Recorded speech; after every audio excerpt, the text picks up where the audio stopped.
in front of him. A few seconds later, he was already calling for help. Subscribe and post in the comments you post where you're watching from. The thick metallic thud of the airplane doors swinging open signaled more than just the end of a flight. It marked the return of a woman who carried with her far more than luggage. Ronda Rousey stepped off the plane into the sterile chill of Los Angeles International Airport, the air-conditioned hallway buzzing with white noise and the occasional call from a PA system overhead.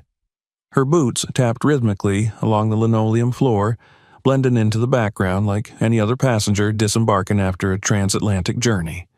She kept her head down, a black hoodie draped over her shoulders, and her blonde hair twisted tightly in a bun. No entourage, no cameras, no press. Just her, a duffel bag, and the bone-deep fatigue that came from a week of pushing herself too hard and sleeping too little. She had just returned from Geneva, where she had spoken at a sports equality forum, a gathering of athletes, academics, and advocates working to spotlight the growing inequality in women's representation in global athletics. Her speech had been well received, even lauded by some as fierce and unapologetic. But now, as she stepped into the customs line, she felt the weight of everything fall away. She was home, and all she wanted was a shower, a meal, and silence. The customs line moved slowly, but Ronda didn't mind. She had her passport in hand and a practiced neutrality on her face. Her dark joggers and plain black hoodie made her nearly invisible, and that suited her just fine. The customs officer barely glanced at her paperwork before nodding and stamping her entry. He smiled faintly as he handed the passport back. "Welcome home." Ronda gave a nod and walked through the next set of glass doors. Ahead, the familiar TSA checkpoint loomed. She groaned internally. Even as a global public figure, she knew better than to expect special treatment here. Not that she wanted any. The TSA didn't care who you were unless they decided to, and more often than not, that wasn't a good thing. She approached the security area where blue-shirted agents waved travelers through metal detectors and scanned bags with methodical boredom. The line wasn't long, and Ronda quickly found herself at the conveyor belt. She placed her duffel bag in the plastic bin and slipped off her hoodie, revealing a sweat-stained tank top underneath. Her arms were still tense from the plane ride, her muscles aching in that familiar post-training way. She kicked off her shoes and waited her turn to pass through the body scanner. "Ma'am, please step this way." She turned. One of the agents, a tall man with slicked-back hair and a clipped, authoritative tone, was motioning her toward the secondary inspection area. She blinked, confused. "Random selection," he said, already turning and expecting her to follow. She didn't argue. She had nothing to hide and little energy to resist. Besides, it happened all the time. Especially if you looked intimidating, whatever that meant to the average security officer. Still, a part of her stomach tightened as she followed him down a short hallway into a room partitioned off by frosted glass panels. No cameras, no crowds, no oversight. The agent introduced himself without ceremony. Officer Martin Lyles. He didn't offer a badge number. She nodded once. "Ronda." He gestured for her to stand with her arms outstretched, palms up, as he began a pat-down. At first, his hands moved professionally, sliding over her shoulders and down her back. But then he slowed. Too slow. His fingers lingered at her waist longer than necessary. He moved to the front of her torso, pausing at her rib cage. "Been working out?" he said, smiling without looking at her. Ronda's gaze narrowed. "Just get it over with." He chuckled but didn't answer. His hand skimmed the hem of her tank top, then moved upward. "That's far enough," she snapped, stepping back. "You're not cleared yet," he said, his voice calm, almost bored. "You don't need to touch me like that to clear me." Lyles raised an eyebrow. "It's standard protocol, miss." Her body tensed. Years of combat sports had taught her to read people in fractions of a second. The flicker in the eye, the twist in the smile. She saw it now. This wasn't about safety or rules. This was about control, about power. He was testing her, pressing boundaries to see how far he could go before she pushed back. He took a step forward. "Arms up," he ordered. She didn't move. "I said arms up." She kept her hands at her sides, eyes locked on his. "Not until you explain what you're doing." His expression hardened.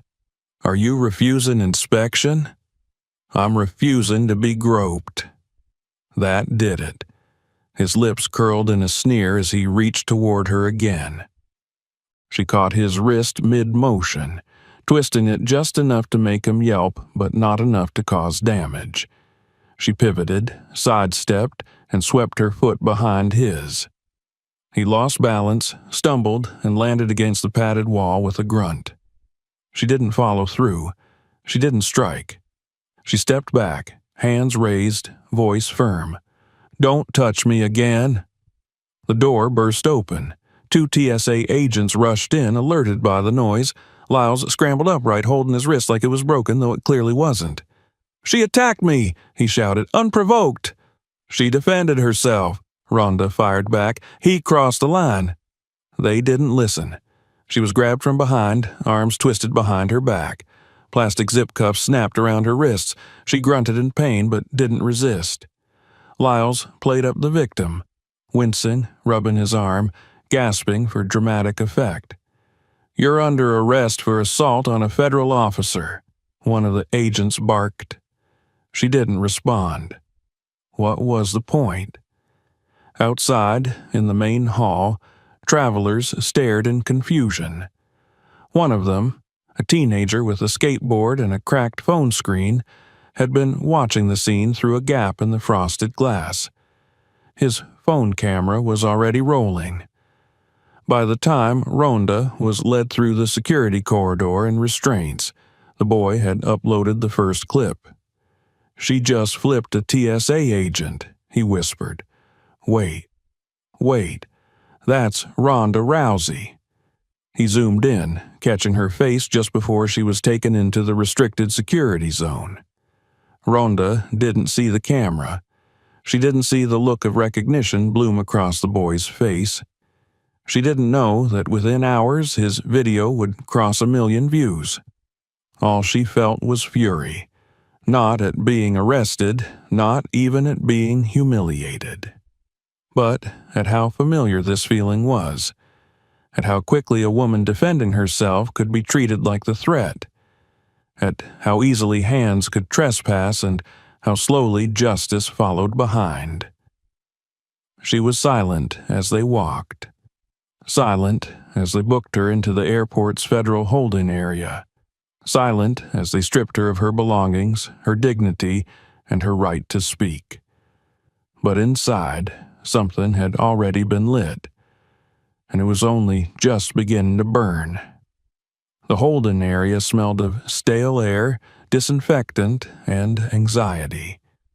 Fluorescent lights buzzed overhead, casting an anemic hue across the sterile white walls and metal furniture. Ronda sat on a cold bench inside a small detainment cell at Los Angeles International Airport. Her wrists, though now freed from the plastic zip ties, still bore the faint marks of pressure, red and slightly raised. She stared straight ahead, jaw tight, breathing measured, saying nothing to the agents pacing beyond the locked door.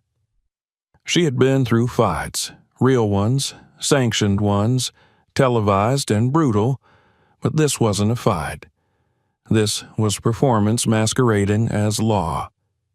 She had stood in the octagon knowing her opponent was there by choice. Here, she was dragged into a contest she didn't consent to, against a man with a badge and a hand that wandered too far under the mask of protocol. That was what stung most, not the restraint, not the lockup, but the quiet confidence in Officer Lyles's face when he had crossed that line. He had done it as if it were routine. The silence was broken by the metallic click of the lock. 2 uniformed officers entered the cell. Neither looked at her directly. "On your feet," one of them said. She rose without hesitation. Her movements were calm, deliberate. She didn't speak as they led her out of the cell and down a long corridor lined with gray concrete. There were no windows. Only the buzz of electrical panels and the muffled voices of security personnel echoed faintly in the distance. Her boots tapped softly on the polished floor. They brought her into a processing room where another officer sat behind a fingerprint scanner. A standard booking protocol for anyone arrested on federal property. The man behind the desk didn't smirk, didn't speak, just motioned for her to place her fingers on the glass. She complied. Then came the mugshot. One flash of a cold white bulb, and it was done. "Belongin's?" asked the man. "Taken during security screening," replied one of the guards.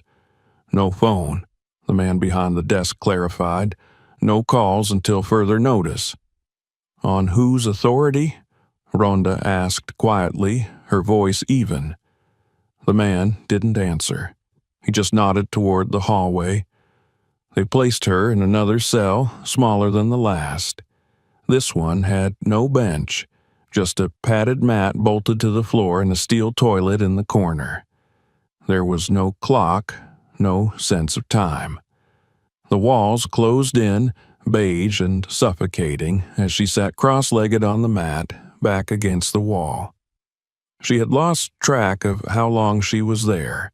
An hour, maybe 2.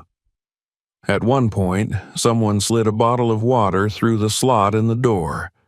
She didn't touch it. Elsewhere, in the airport's main terminal, chaos of a different sort was brewing. The teenager who had filmed her arrest had uploaded the video only moments after Ronda disappeared from public view. In the beginning, it circulated slowly, shared among his followers a small burst of shocked comments. But recognition came fast. Someone tagged her name. Another added a comment. "Wait, that's Ronda Rousey, the Ronda Rousey." From there, the video exploded. In less than 2 hours, it crossed 500,000 views. By the time the clock crept past midnight on the East Coast, major MMA fan accounts had reposted it with captions like, "Ronda Rousey arrested for defending herself against TSA groper." The hashtags began, #Justice for Ronda, #TSA abuse, #she defended herself. Ronda didn't know any of it. In her cell, she was alone with her thoughts. She replayed every second of that inspection, every move he made, every word he said. It was clear, irrefutable. But she also knew how narratives were shaped. She had lived enough of her life in the public eye to understand how perception could override fact. And here, in a federal jurisdiction, the burden of proof didn't start on her side. She shifted on the mat, stretching her legs out, trying to ease the tension creeping up her spine. Her muscles were stiff from travel, from the confrontation, from being manhandled by men who hadn't even bothered to ask what had happened. They had seen an officer clutching his arm and a woman standing firm, and that had been enough. But it was never enough. Not for her. Not this time. Sometime later, she guessed close to dawn, the cell door opened again. A familiar voice called out, "Ronda Rousey." She looked up. A tall man in a gray suit stepped inside, followed by her manager Karen and a younger woman in a blazer who introduced herself as a legal representative. "They're releasing you," the lawyer said quickly. "No formal charge filed yet, but they're holding the incident under review." Karen approached her with a mix of relief and fury etched across her face. She looked like she'd barely slept. Her phone was in one hand, already buzzing with alerts and messages. "You okay?" Karen whispered. Ronda nodded once. Physically. They didn't say more until she was outside. The air beyond the terminal was damp and cool, the first hint of morning crawling across the horizon. Flashbulbs greeted them at the exit, journalists already gathering, tipped off by social media. Questions were shouted. "Did you attack the officer? Why were you detained? Do you have a comment?" Ronda paused just once under the looming sign of the TSA checkpoint and turned toward the cameras. "I defended myself," she said clearly, each word sharp as glass, "from a man who used his badge to cross a line, and I will not be silent about it." Then she kept walking. Back in the terminal, Officer Martin Lyles sat in a break room with an ice pack strapped to his wrist and a supervisor whispering urgently beside him. He was pale now, beads of sweat on his brow. He hadn't expected things to unravel this quickly. "You need to file the report immediately," the supervisor said. "Stick to the use of force protocol." She resisted. "You felt threatened." Lyles nodded stiffly, but inside, he knew. The moment that boy posted the video, the script had changed. He hadn't just touched the wrong woman. He had underestimated the reach of a voice like hers. And he had done it on camera. Hours later, Ronda sat in a private meeting room downtown with Karen and her lawyer. Her phone buzzed nonstop with news alerts, calls, messages from reporters, sponsors, and athletes. She ignored most of it. They played the video from the teen's phone on a laptop. It was short, barely 25 seconds, but it was enough. You could see Lyles step into her space. You could hear Ronda say, "Don't touch me." You could watch the shift in her stance, the quick defense, the way she backed away after. It was enough, and it was just the beginning. By the time the sun finally rose over Los Angeles, the city was already in motion, buzzing not with its usual traffic or morning haze, but with something far more volatile: attention. The video of Ronda's arrest had been online for just under 7 hours. In that time, it had been viewed by over 3 million people across multiple platforms, shared by celebrities, athletes, activists, and ordinary users alike. It had gone from shaky footage on a teenager's TikTok to front-page material on digital news sites. The hashtags were multiplying, mutating, evolving into movements. Karen's phone hadn't stopped vibrating since they left the airport. Ronda had silenced hers, thrown it on the hotel table like it was infected, and stood by the window with her arms crossed, staring out over the awakening skyline. She hadn't slept. Her body ached not from the confrontation, but from the residue of it.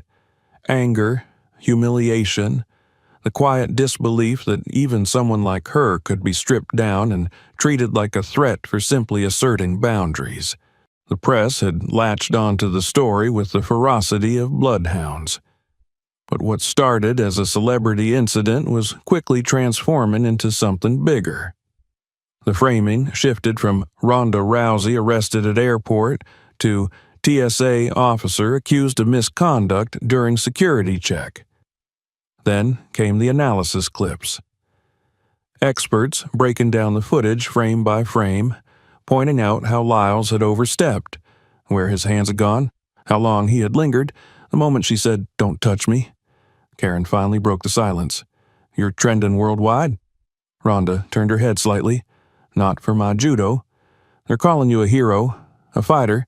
Women are flooding the comment sections, Twitter, Instagram, even LinkedIn, saying thank you, saying they've had the same experience." Ronda didn't respond. She already knew. She could feel the momentum building, a tidal pull of buried stories and ignored voices swelling behind her. But she didn't feel triumphant. She felt exposed. Across the city, in a modest apartment near Venice Beach, the teenager who had filmed the video, Malik, was trying to process the aftermath. He hadn't meant for it to go viral. It was instinct. He saw something wrong, saw the way the woman had flinched when the officer touched her, and his thumb had automatically hit record. He hadn't even realized who she was until the comments flooded in. "Bro, that's Ronda Rousey." She handled that like a queen arrested for self-defense. Sounds about White Malik sat hunched over his laptop, scrolling through the notifications with wide eyes. People were messaging him, tagging him in articles, asking for interviews. A few trolls had crept in, but the majority were supportive. One woman had even sent him a direct message thanking him for having the presence of mind to capture it. "You don't know what this means for people like me," she wrote. "We always get silenced." He hadn't answered yet.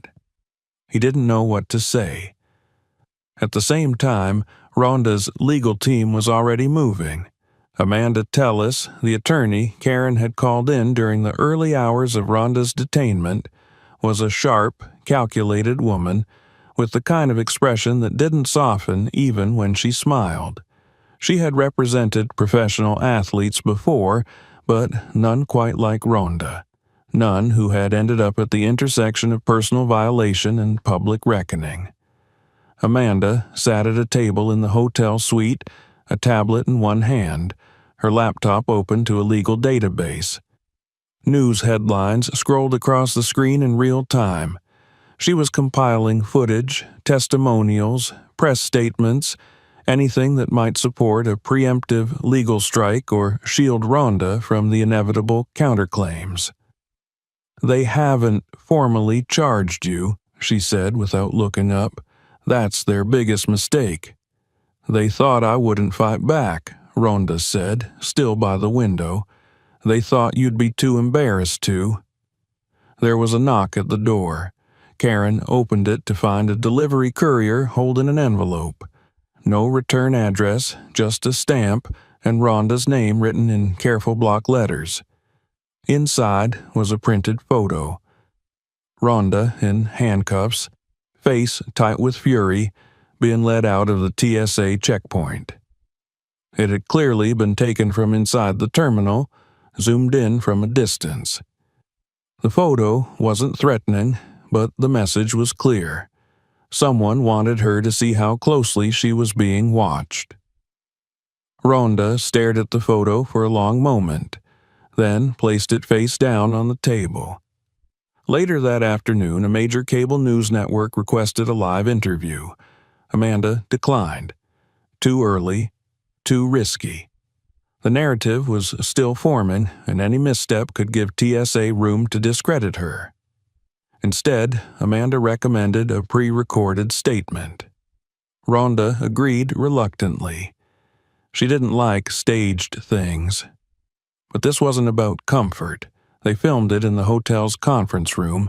Plain background, no makeup, just Ronda sitting at a table, speaking directly into the lens. "My name is Ronda Rousey. Yesterday I was detained by TSA at Los Angeles International Airport for defending myself during a security screening. The officer touched me inappropriately. When I objected, he escalated. When I protected myself, I was arrested. This is not a unique experience. It's just the first time the world happened to see it."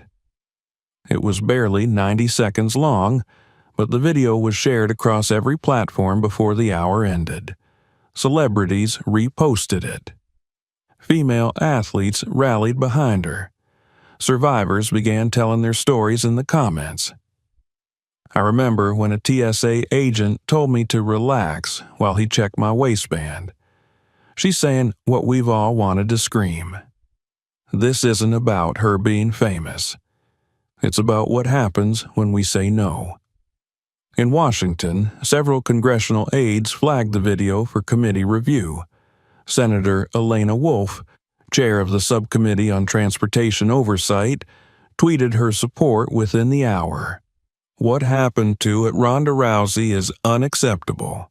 TSA must be held accountable.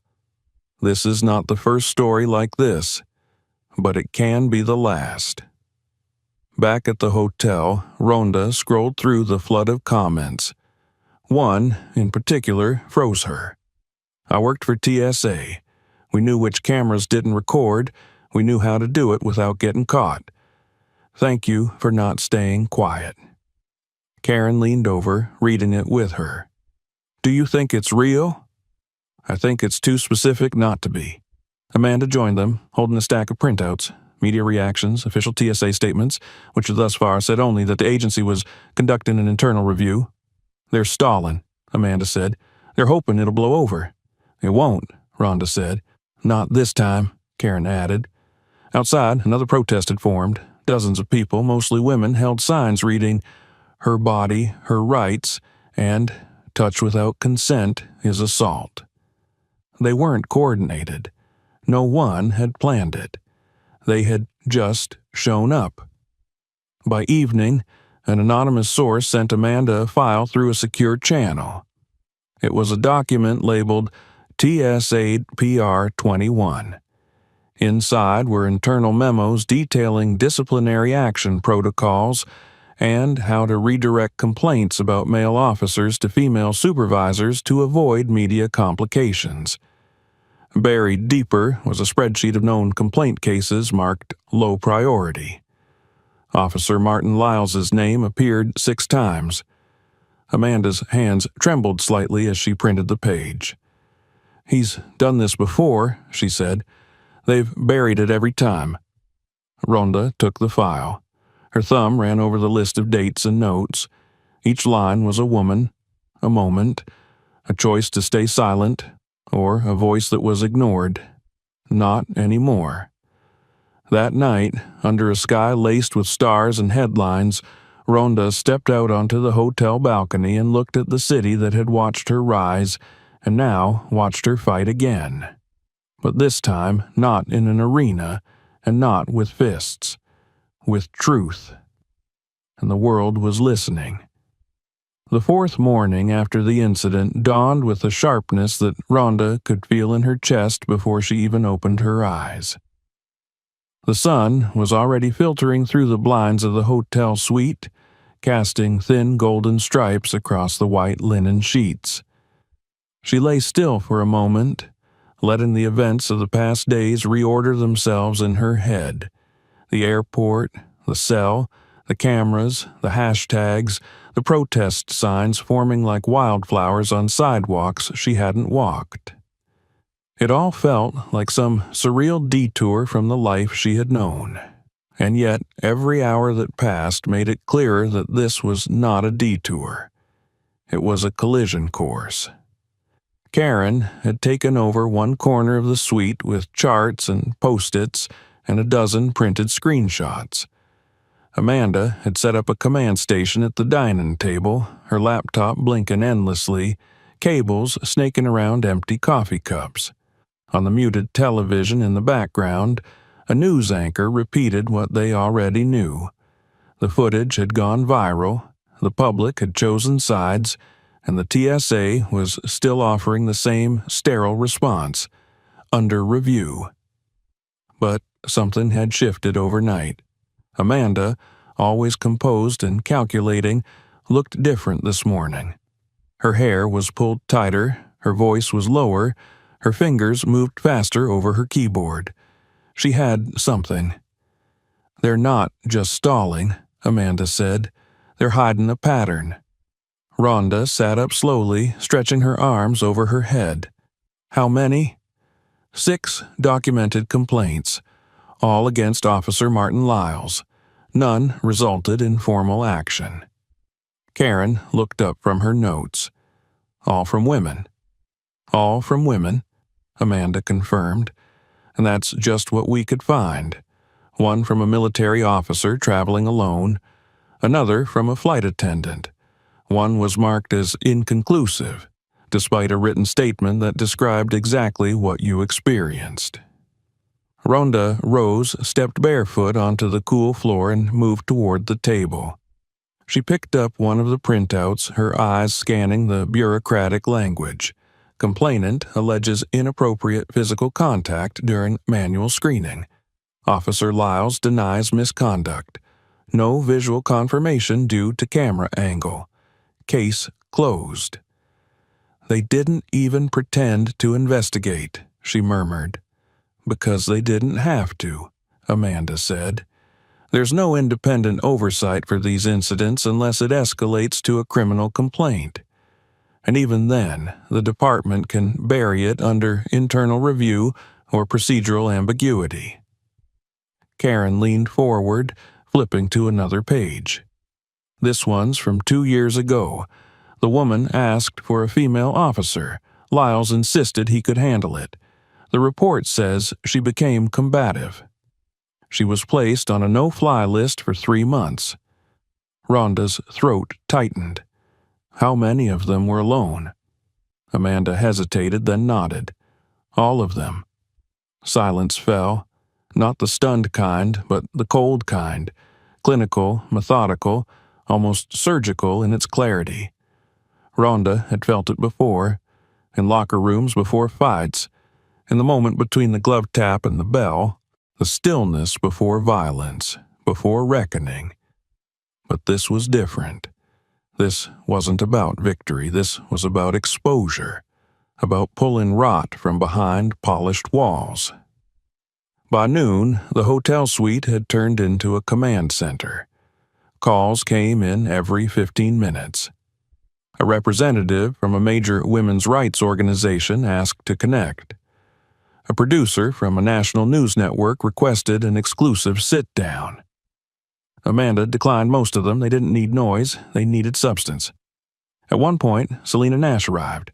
She was a reporter, independent, persistent, and already halfway through an unauthorized investigation into TSA misconduct. Her face was drawn, her eyes focused. She carried a battered messenger bag and a voice recorder, but she didn't turn it on.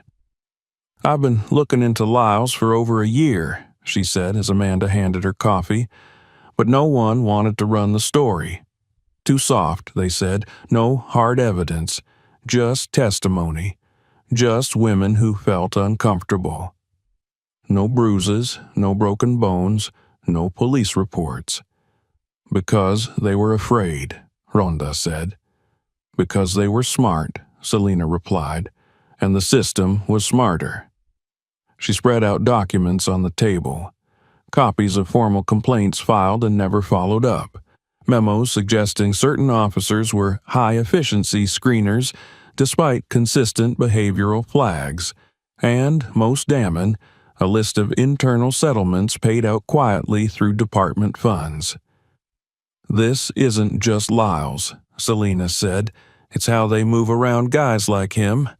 Transfer them to another airport, shuffle the paperwork, erase the trail." Ronda scanned one particular file, her eyes catching on a memo referencing repeat flagging concerns at a Nevada terminal. The officer in question had been moved to LAX 2 months later. "They knew," she said. Selena nodded.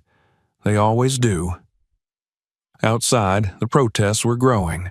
What started as a few impromptu signs had become organized demonstrations. Local advocacy groups printed shirts. A nonprofit sent down a speaker system. Women brought their daughters. Men stood in silence, holding signs that read, "We believe her," and "My wife was searched too." In the early evening, Amanda received an encrypted message through a secure channel. The sender was anonymous, the subject line blank. Inside the message was a single file, a scanned document from within TSA Internal Affairs. The title read, "Complaint Suppression Procedure, Level 2 Cases." It outlined how to redirect high-risk complaints from federal review to local handling, especially if the complainant lacked public influence. There was a section labeled Deflection Tactics. Among the bullet points, frame incident as passenger anxiety. Emphasize compliance statistics. delay response until public attention wanes. Ronda read the list in full, her mouth dry. They wrote a manual for this. They wrote a cover-up playbook, Amanda said. Selena took a deep breath. I've been digging into TSA policies for 2 years. But this could be the lever, especially if we pair it with testimony. What kind of testimony? Karen asked. Other women. Anyone who'll come forward, even anonymously. We need to show this isn't isolated. We need to prove it's a system. That night, Amanda drafted a call for testimony. With Ronda's permission, it was published on several legal advocacy websites and anonymously shared through a network of women's rights groups. The message was simple. If you've experienced misconduct during TSA screenings and were silenced, we want to hear your story. By midnight, more than 24 responses had landed in Amanda's encrypted inbox. One woman described being cornered in a secondary screening room while traveling for a family funeral. Another, a college student, said the officer commented on her clothing and lingered near her waistband. A flight attendant shared that she was threatened with termination if she reported her experience. Each story had its own flavor of terror, but the pattern was unmistakable.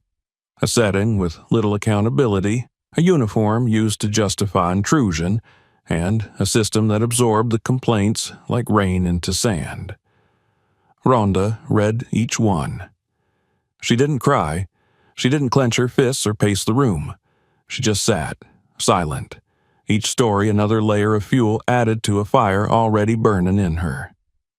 This is no longer about me, she said. No, Amanda agreed. It's about all of them. And somewhere, in the flickering corners of a fractured system, those who had built walls to protect themselves began to feel the first cracks. Not from lawsuits or legislation, but from voices. From truth spoken aloud. From the gathering storm of people who had finally decided they would not be touched, silenced, or ignored ever again. The pattern had been revealed. Now came the reckoning. By the 5th day, the temperature around Ronda's case had risen to the level of national attention. What had begun as a viral moment, a rough 20-second clip taken through frosted glass, had become something else entirely. It had grown into a national reckoning, a rupture in the myth of procedural safety, and it was no longer a story that could be managed with press releases or polite denials.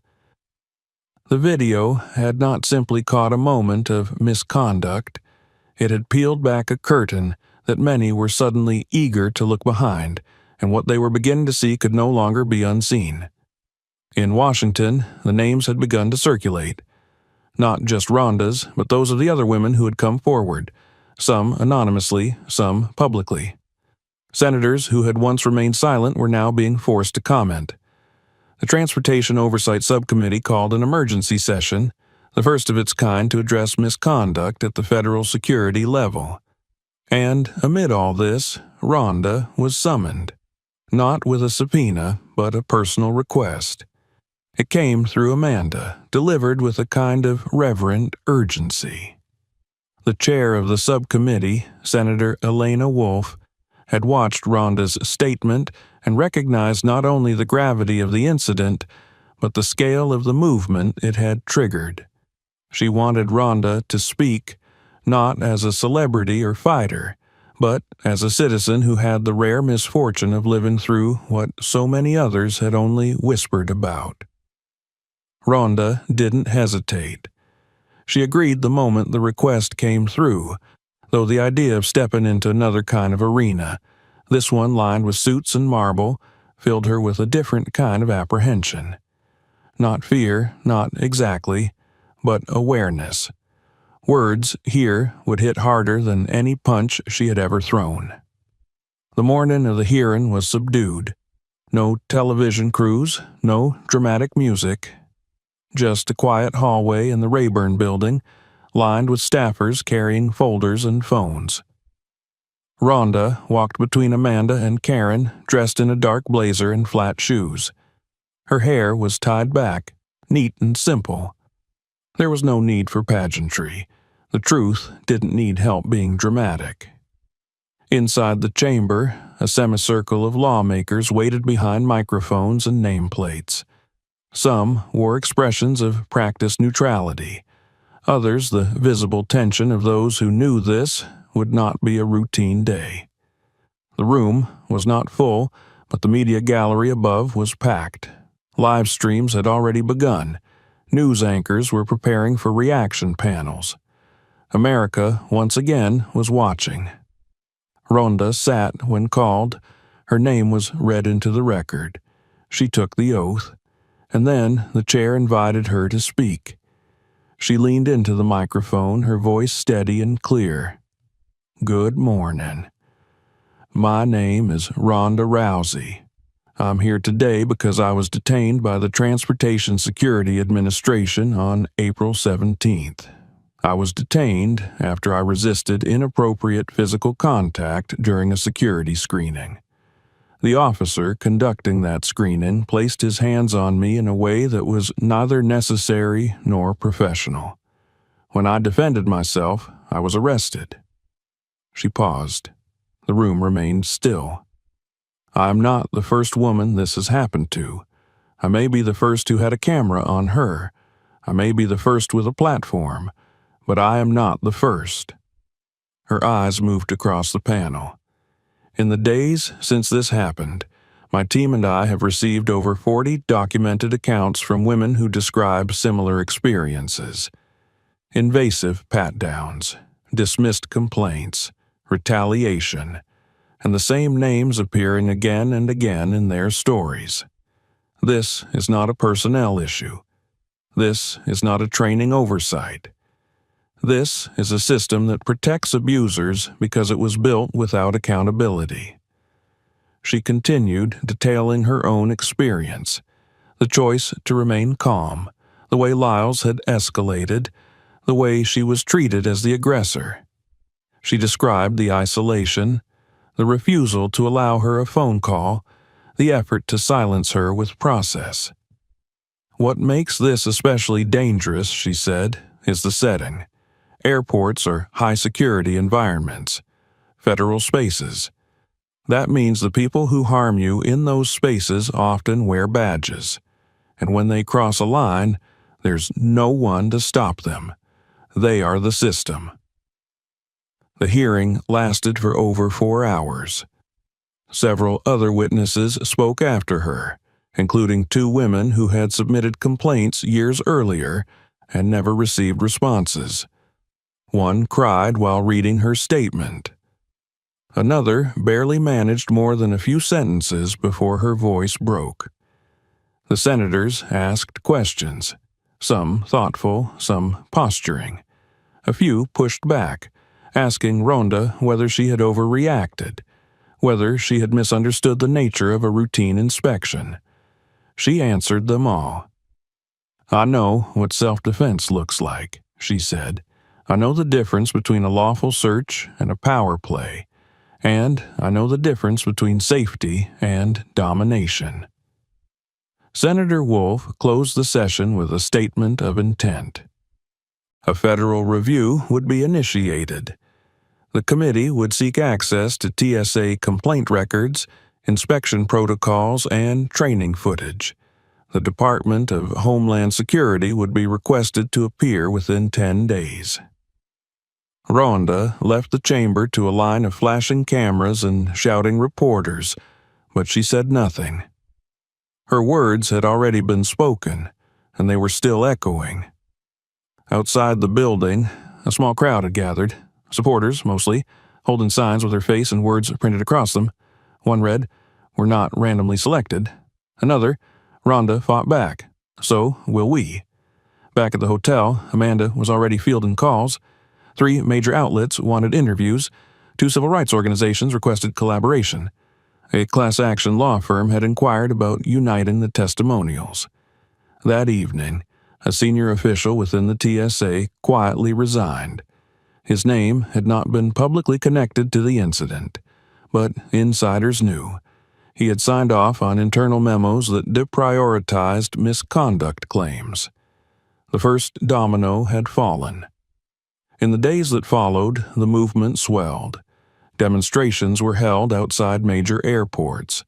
Online forums filled with accounts from travelers, agents, and whistleblowers. A retired TSA trainer released a video stating he had raised concerns about inspection practices years earlier and had been told to stay in his lane. On Capitol Hill, staffers scrambled to draft legislation.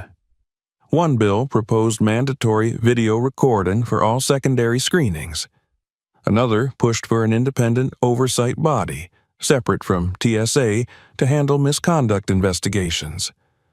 Ronda declined most interviews. Her voice had been used. Now it was time for others to speak.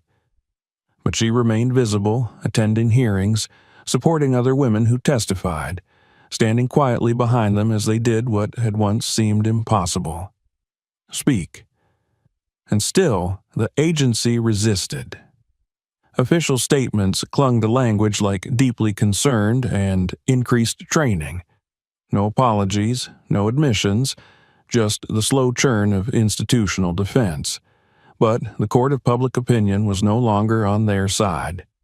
Every day brought new stories, new outrage.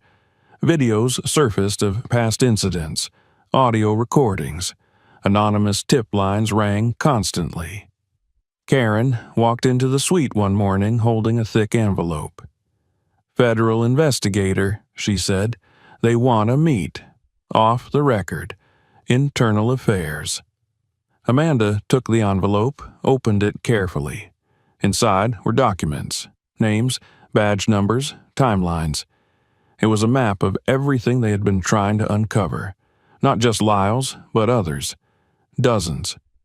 Ronda looked at the list, her finger tracing each name. One she recognized immediately. Ethan Briggs. He had been a trainer at a security seminar she once attended, charismatic, smiling.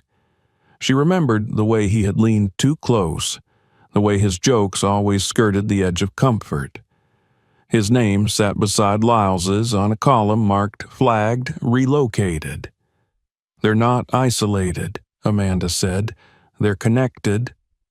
It was a network, protected, hidden, and for the first time in years its shape was beginning to show.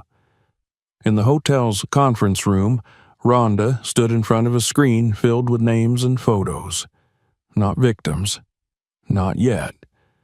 But the men who had used the system like a weapon. "This isn't about bad apples," she said. "It's about the orchard."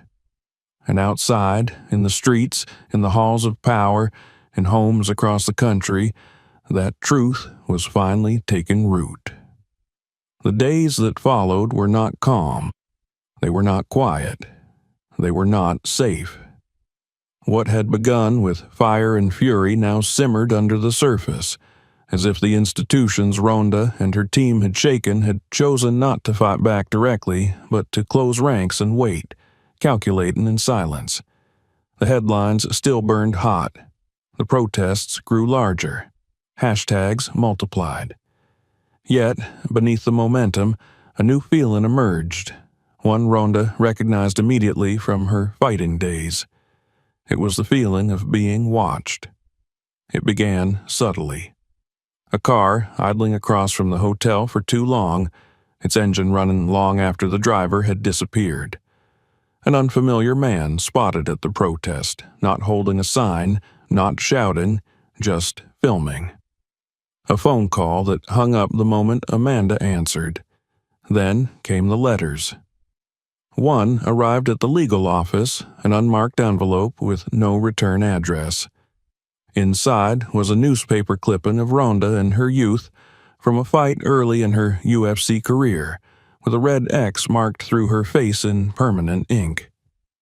The next day, a similar envelope was delivered to Karen's home, this time with no contents, just the TSA logo cut from a brochure and taped to the inside. Amanda tightened security around Ronda.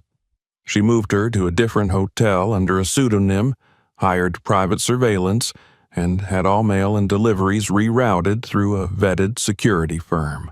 Karen, though rattled, refused to show fear, but Ronda could see it in her eyes when she double-checked the locks at night or flinched at every unknown number. It wasn't paranoia. It was pattern recognition. The system wasn't used to exposure. It had adapted to survive in silence, fed on the expectation that its victims would break or retreat. But Ronda hadn't done either. And now the system was doing what all cornered animals do, testing the perimeter. At the same time, something else was shifting. Selena Nash, ever vigilant, received a flash drive left on the windshield of her car late one evening. No note, no identifying marks, just a USB drive in a plastic bag with the words, "Watch all of it," scrawled on the outside. Inside the drive were over 24 video clips, recordings from internal TSA training sessions, some clearly not meant for public viewing. One clip showed an instructor demonstrating how to physically redirect passengers who objected to contact, using language like compliance positioning and emotional deflation. Another showed officers laughing as they reenacted a pat-down scenario with mocking sexual gestures. The final clip, though grainy and poorly lit, was unmistakable. Officer Martin Lyles was visible, seated at a desk during what appeared to be an off-hours gathering. He was smiling. He held up a female passenger's complaint letter and read it aloud to a room full of colleagues who laughed and clapped. His final line echoed clearly, even with the muffled audio. She said I made her uncomfortable. I told her, "Sweetheart, if you don't want attention, don't wear yoga pants to the airport."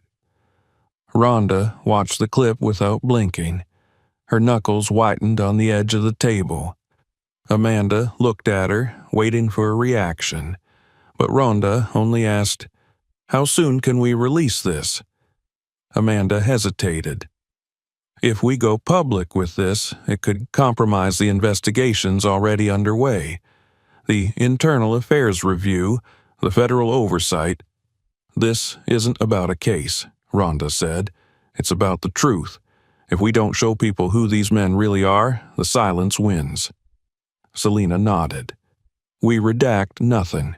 No voice distortion, no pixelation. We show their faces. We use their words." They posted the video online under the title "Inside the Doctrine: What They Teach When No One's Watching." Within minutes, it began to spread. Not as rapidly as the first arrest video, but more insidiously. Shared in private group chats, among journalists inside academic panels within federal offices. By midnight, several TSA regional directors had gone dark on internal communication channels. Leaked emails from whistleblowers suggested that leadership was scrambling to contain the fallout, urging employees not to speak to the press and instructing IT departments to wipe non-essential training archives. It was the first concrete sign that the agency was beginning to panic. And still, the threats came. One evening, while returning to her hotel after a closed-door legal briefing, Ronda found a note tucked under her car's windshield wiper. It read, "One more word and we'll finish what he started." It was typed. No fingerprints, but the intent was clear. Amanda insisted on bringing in federal protection, but Ronda refused. "I won't hide. That's what they want." Karen, who had stayed silent for most of the exchange, finally spoke. "If they're threatening you now, it means they know they're losing." That night, Ronda received a call from an unlisted number. At first, she considered ignoring it, but something in her gut told her to answer. A man's voice, calm and precise, spoke on the other end. "Miss Rousey, I used to work in internal affairs. I can't say more over the phone, but you're not wrong. He's done this before. Not just Lyles, Briggs, others. They kept records. Some are buried, but they exist. Look deeper." Before Ronda could reply, the call disconnected. Amanda immediately tried to trace the number, but it had been bounced through several foreign servers, scrubbed clean before it ever hit a tower. Whoever the caller was, he knew how to stay hidden.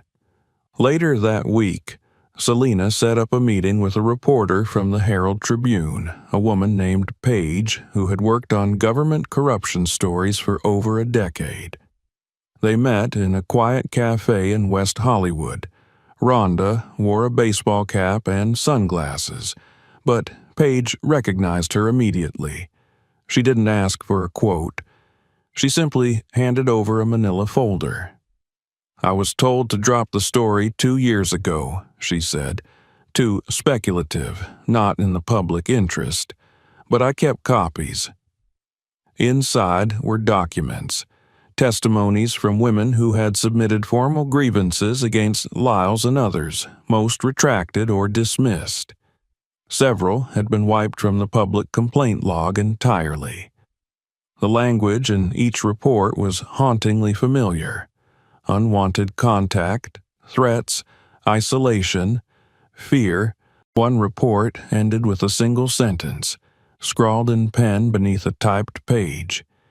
"I didn't fight back because I thought no one would believe me.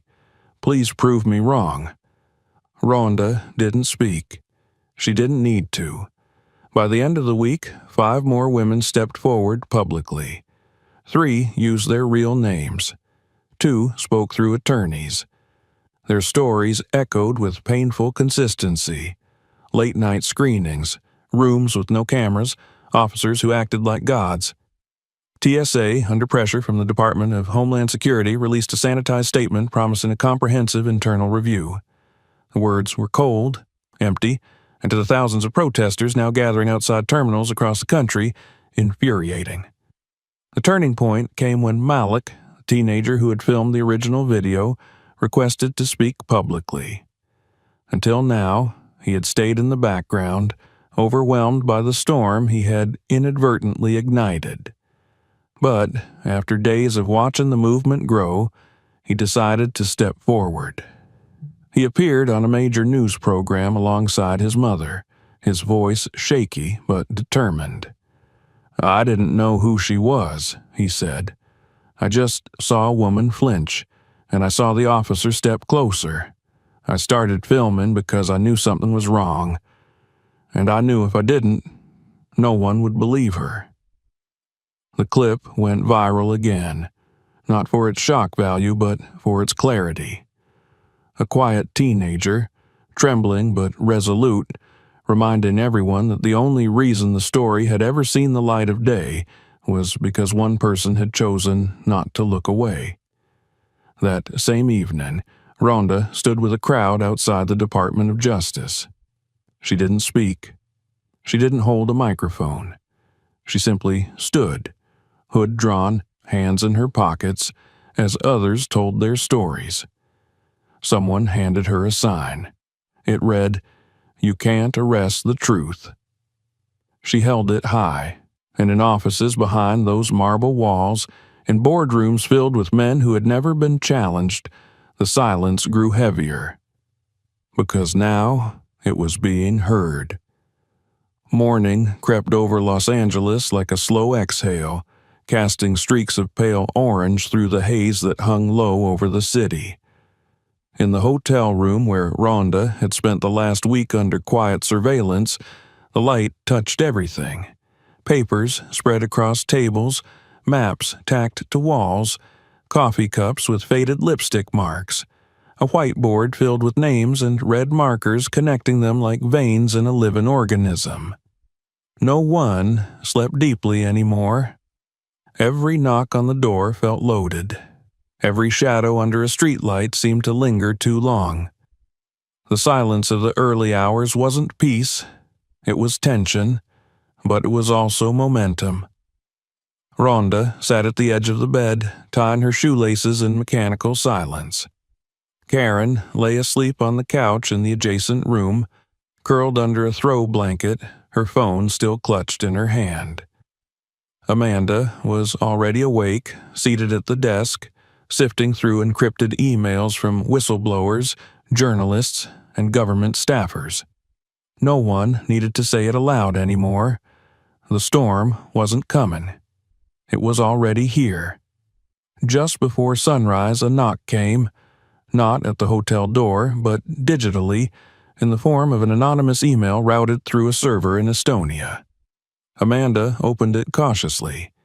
Inside was a short message. City Hall has the archive. They're purging. Hurry. Attached was a screenshot of a government server directory labeled Blue Shield. The date stamps showed recent access, within the last 48 hours. Below it, a file structure, internal complaint logs, transfer requests, training protocols, off-site reports.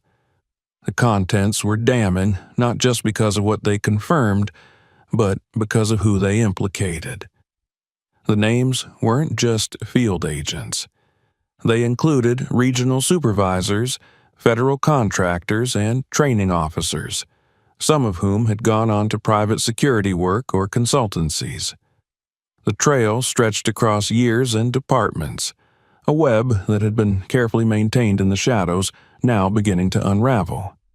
Amanda's face went still. She turned the screen toward Ronda, who leaned forward, scanning the names. One stopped her breath. Ethan Briggs. Briggs had been a quiet presence in her past, a man she'd met at a conference on transportation security years ago. He had seemed professional, charismatic, unassuming, but she remembered the way he watched her during her panel, the way he had spoken just a little too familiarly afterward, standing too close, his eyes skipping too easily down her frame. At the time, she'd written it off. But now, seeing his name at the center of a buried archive, her instincts crystallized. They had never dismantled Blue Shield. They had only changed the uniforms. Later that afternoon, Amanda arranged a secure meeting with a federal liaison from the Justice Department. They were ushered through an unmarked entrance into a downtown facility, phones collected, identities verified twice. Inside, a task force briefed them in a windowless room lined with case files and digital monitors. On the largest screen, a network chart displayed dozens of interconnected names, some red, some yellow. In the center, Martin Lyles and Ethan Briggs. "We've been watching fragments of this group for nearly a decade," the lead investigator said. "They were flagged once in 2015, but the oversight board dissolved before anything stuck. The officers were reassigned, some retired, but the structure stayed intact." He clicked a remote. Surveillance footage filled the screen. Briggs entering a restricted archive building at City Hall 3 days ago, dressed in maintenance coveralls, a fake badge clipped to his hip. "He's tying up loose ends," the agent continued, "which means we're close." Amanda folded her arms. "Then it's time to bait him." They devised a plan. Amanda sent a fabricated message routed through a whistleblower channel, known to be watched by former insiders. The email referenced backup drives, hidden recordings, and the possibility of federal agents closing in. The message was designed to be intercepted, and it was. Within 2 hours, Briggs appeared on security footage again, this time entering the basement archives of City Hall alone. Federal agents moved in within 20 minutes, but he was already gone. What they found in the room chilled everyone present. On a folding chair, placed deliberately under a flickering light, was a single photograph: Ronda, Amanda, and Selena, their faces marked with red slashes. It wasn't a threat, it was a declaration. This was no longer a cover-up. It was a hunt. That night, security around the hotel tripled. Karen was relocated to a private residence under protective supervision. But the feeling of being surrounded never left. Ronda could sense it in the air, in the way strangers looked at her just a second too long, and how often unknown vehicles appeared outside buildings they hadn't visited twice. At midnight, citywide law enforcement issued an alert. A GPS tracking device had been found wired under a civilian vehicle registered to Amanda's name. The tracker had been transmitting real-time location data to a dummy company traced back to a former TSA contractor linked to Blue Shield. It had been planted days ago. No one knew what had been logged. The next morning, a man named Raymond Cho contacted Amanda.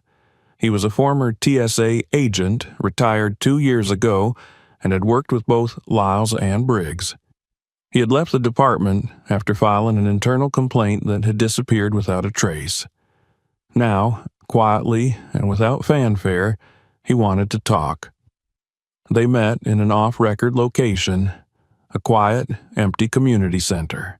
No phones, no recordings. Just a room with a table and 2 chairs. Raymond was in his 40s, soft-spoken and clearly terrified. "I have a family," he said, voice low. "If they come after me, I won't see them again. But you need to know they kept trophies, recordings, flash drives, notes on women they'd pulled into screenings. Some were from body cams that were never submitted." He handed Amanda a small case. Inside was a single drive labeled Doctrine. Its contents were worse than anyone imagined. Training seminars recorded in dimly lit rooms showed officers role-playing physical inspections with laughter and mocking commentary. Scripts for press statements, psychological breakdown tactics. In one recording, Briggs joked about passengers crying during searches. In another, Lyles laughed while instructing a trainee on how to lean in without crossing the line, unless you want to. In one video, a dash cam captured the forced detainment of a young woman who screamed as she was frisked. Briggs and Lyles could be heard in the background, mocking her. Ronda watched the footage in silence, her face unmoving, her breathing steady. When it ended, Amanda asked what she wanted to do. "Release it," Ronda said. "If we do this unredacted," Amanda warned, "they'll know exactly who sent it. It could compromise legal process." "It's not about the process," Ronda said. "It's about truth. They've used silence like a weapon. Let's use their words like a blade." That evening, the footage went live under the headline, "Inside the Blue Shield Doctrine, a Culture of Control." Within the first hour, it had over 5 million views. News anchors interrupted scheduled broadcasts, public officials released immediate statements. Federal prosecutors launched a new investigation. On the steps of City Hall, a massive crowd gathered. Ronda stepped into the noise with no security detail, no speech. She stood before the microphones alone, the sign behind her reading, "No badge above consent." She raised her eyes to the crowd. "They built a system to silence us," she said, "to touch without consequence, to humiliate and dismiss. They taught each other how to abuse, how to manipulate, how to break people down, not because they had to, but because they could." The crowd was silent, every phone raised. "I've fought in cages. I've taken punches that would stop a heart. But nothing hit harder than being told to shut up, sit down, and take it. I didn't. I won't. And none of us should have to." She stepped back, and the applause rolled over her like a tidal wave. The next morning, the Department of Justice unsealed indictments against 23 officers linked to Blue Shield South. Charges included conspiracy, obstruction of justice, sexual misconduct under color of law, and destruction of evidence. Lyles was still at large. Briggs, too. But the web they'd relied on, of silence, of loyalty, of policy, was no longer holding. Across the country, officers began turning on each other. Safe deposit boxes were opened, files were faxed. Old complaints reappeared. Some witnesses came forward from shelters, from retirement homes, from nowhere. And Ronda, standing at the center of it all, looked out over a city that no longer blinked in ignorance. The silence had broken. The reckoning had begun. And whatever came next, she would face it standing. Don't forget to subscribe for more. Watch the next video to see how the story unfolds. And share this one to keep the conversation going.